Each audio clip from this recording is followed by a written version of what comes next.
Hello guys, ఈరోజు గృహలో వెలిసిన శివయ్యని చూసేద్దాం. ఇది ఎక్కడంటే ఆంధ్రప్రదేశ్ ఏలూరు డిస్టిక్ జంగారెడ్డిగూడెంలో పారిజాతగిరికి వెళ్లే దారిలో ఉండిద్ది. ఇప్పుడు రీసెంట్ గా పారిజాతగిరికి గిరి ప్రదక్షిణ కూడా పెట్టారు. ఆ గిరి ప్రదక్షిణ మధ్యలో నుంచి కిందకి దారి కూడా ఉంది.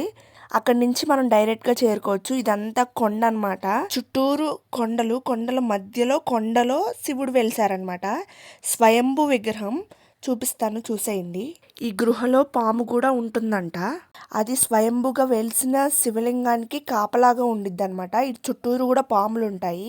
ఎర్లీ మార్నింగ్స్ కానీ చీకటి పడ్డాక కానీ గుడిలో ఎలో అనేది లేదు. ముందుగా లోపలికి వెళ్ళాక మనకి ఇక్కడ శివయ్య దర్శనం ఇస్తారు. ఈయనకి అభిషేకం చేసుకోవచ్చు.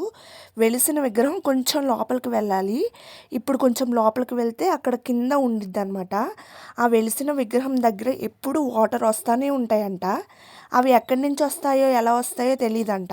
ఇంకొకటి, స్వామి వెలిసిన వెనకాల చిన్న స్వరంగం ఉందంట. అది ఎక్కడికి దారో కూడా తెలీదు.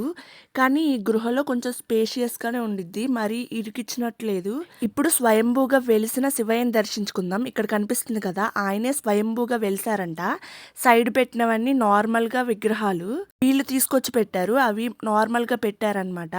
ఇంకా ఈ కొండ గృహలో పుట్ట కూడా ఉండిద్ది. దీంట్లో ఒక పాము రియల్గా ఉండిద్దంట. బయట కూడా ఎక్కువగా పాములు తిరుగుతాయి.